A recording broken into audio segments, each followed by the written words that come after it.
Now, I'm not the kind of person that says one group of people does something better than another group of people, but then again, maybe I am. Chongqing is a savage land that bears the most sumptuous of fruits. But if you want to partake, you're going to need some help. Chongqing has the most sophisticated metro system in the world, navigating steep cliff faces and deep undergrounds across 304 stops and counting. Chongqing Punk is taking you to every one of them. I'm your host, Western Toilet. And this is Stop by Stop. This episode, we're going to Jintonglou.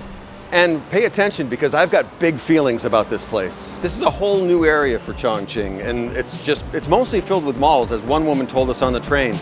It's new. There's 3 malls.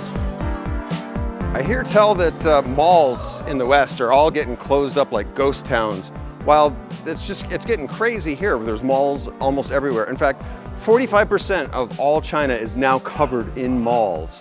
Our friend is starting up a night market here for the evening, but it's not night, so we'll get back to this. For now, we're gonna bypass this whole mall megalith, but don't worry, we'll get back to it. I mean, like, God, you're like a frickin' child. Before we hit the shops, we wanna stop and get some coffee and check out this park. It's a capitalist pig golf course. And with capitalism comes colonialism, and cheesecake, and coffee. Cacao. Out here in the suburbs, there's a lot of foreigners that have jobs because there's kids whose families have money. So places like here, Wanqi, the coffees and the snacks they're gonna cost a little bit. I don't know how much. We're in a cashless society, so we don't use money anymore. I haven't seen cash in years. The elimination report? Well, the toilets are Western, so you know what this guy thinks. They're pretty good. Tell us in the comments. Do Chinese golfers yell 4 or do they yell 8? Bah! I grew up as a 1980s child of the indoor shopping center. And in fact, I was born inside a mall, back in the dumpsters. I had to ravage my way through the food bins in the food court. And if it's one thing I learned about that experience was that you need a place to go as a kid.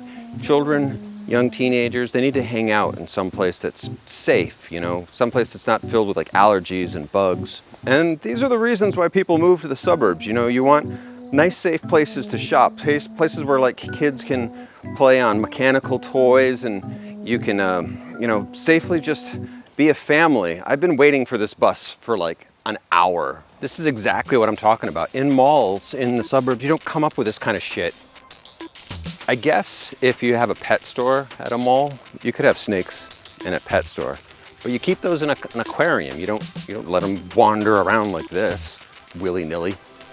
When you're indoors shopping, you never really have to worry about getting rained on or stuck out. Look, there's a mall right over there. I see all these YouTube videos these days with people talking about malls being these empty, haunted liminal spaces, and I think that's pretty cool, but I guess maybe kids don't really appreciate that as much and they want someplace to hang out.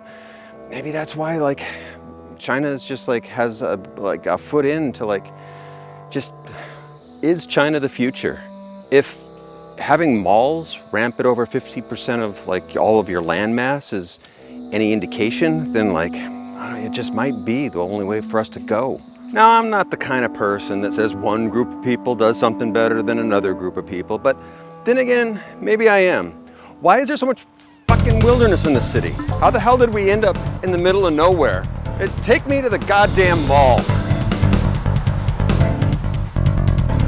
Jesus Christ, sometimes you just start walking in the city and you end up in the most goddamn of places. It doesn't matter though. We're here just in time for dinner. So we've never been at this restaurant before, and one of our missions is to try and find new dishes. We spent 10 years in Luzhou trying to figure out what are the local dishes there, and none of those are the same dishes here in Chongqing, even though we're so close in proximity. So now we got to find new dishes and new excitement. Our first really exciting thing here is this is some kind of lotus rice pudding. I don't even know what this is going to be, but it's got, whoa. It's got a pudding consistency. Kind of. It smells a little bit like corn. That's an odd thing. I'm not even sure how to eat this. I'm gonna take a little bit of the crusty outside, a little of the pudding inside. It's very hot.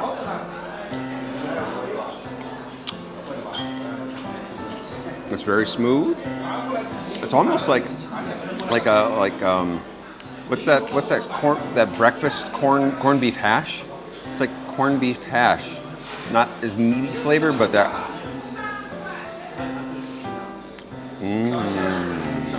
We got some kind of tofu thing. This nice little tofu patty. I'm just gonna go ahead and just right in there. Oh, almost a Japanese kind of tofu flavor. These are just greens. I mean, are these like it's a pea green, right? These like made from pea shoots. It's an old favorite of ours. They do a nice garlicky, oily flavor. I don't have any napkins. Am I making a mess of myself here? I feel like a pig. Last but not least this is a real old favorite. Cauliflower with some really fresh red peppers in there and bacon. Oh, I can't even tell you what it smells like, other than really good. And it's full of flavor, full of love. This restaurant's expensive, but it's worth it. Now go away, I'm gonna eat. Nighttime comes with the speed and the fury of go-karts on the roof of Oval. Go, Speed Racer, go! This week, on a very special edition of the Elimination Report, pet toilets.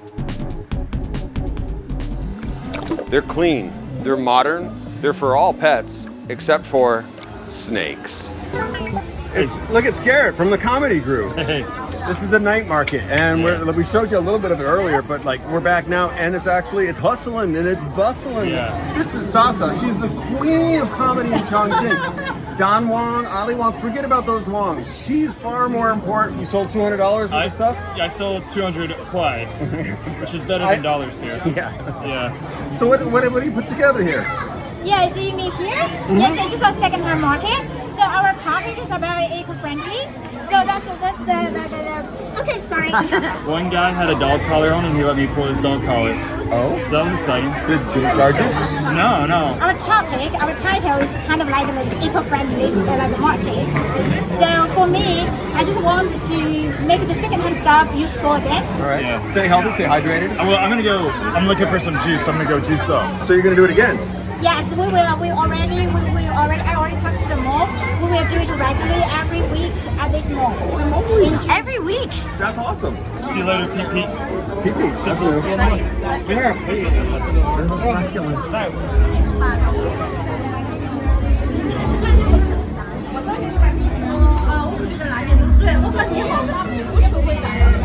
And that's why malls are the place to be. It's the place of modern man. It's where humans belong, where it's safe, where it's delicious, where it's brightly lit. I feel at home.